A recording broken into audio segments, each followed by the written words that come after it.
أعوذ بالله من الشيطان الرجيم بسم الله الرحمن الرحيم من كان عدوا لله وملائكته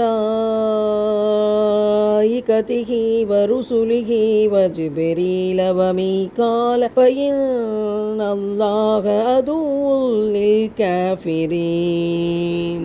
யார் அல்லாஹுக்கும் அவனுடைய வானவர்களுக்கும் அவனுடைய தூதர்களுக்கும் ஜிப்ரீலுக்கும் மீகாயிலுக்கும் விரோதியாக இருக்கிறார்களோ அத்தகைய இறை மறுப்பாளர்களுக்கு அல்லாஹ்வும் விரோதியாவான்.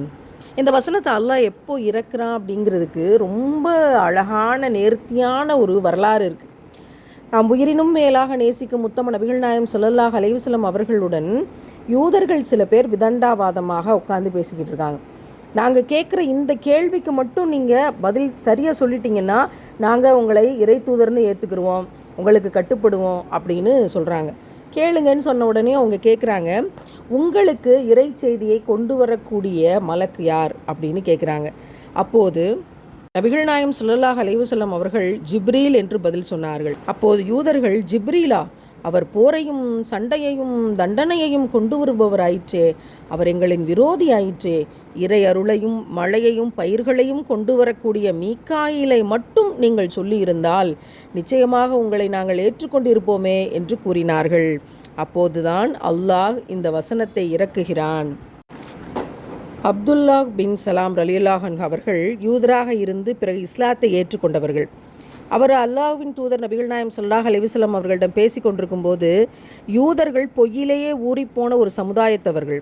தாங்கள் என்னை பற்றி அந்த யூதர்களிடம் கேட்பதற்கு முன்னால் நான் இஸ்லாத்தை ஏற்றுக்கொண்டதை அவர்கள் அறிந்தால் என்னை பற்றி உங்களிடம் பொய்யுரைப்பார்கள் என்று சொன்னார்கள். யூதர்கள் வந்தார்கள். ரசூல்லா அவர்களிடம் கேட்டார்கள், அப்துல்லாஹ் பின் சலாம் எப்படிப்பட்ட மனிதர் என்று கேட்டபோது அவர் நல்லவர், மிகச்சிறந்தவர், எங்களுடைய உன்னதமான தலைவர், உண்மை பேசுபவர், வாய்மையாளர் என்றெல்லாம் சொன்னார்கள். அவர் இஸ்லாத்தை ஏற்றுக்கொண்டு விட்டார் என்று நபிகள் நாயகம் ஸல்லல்லாஹு அலைஹி வஸல்லம் அவர்கள் சொன்னவுடன் அவர்கள் சொன்னார்கள், இவர் எங்களில் கெட்டவர், கெட்டவரின் மகன் என்று கூறியதோடு அவரை பலவாறாக தூற்றினார்கள்.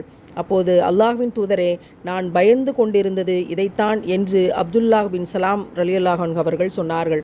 நாம் இங்கு நன்றாக கவனிக்க வேண்டியது, பொய்யிலேயே ஊறிப்போன ஒரு சமுதாயம்.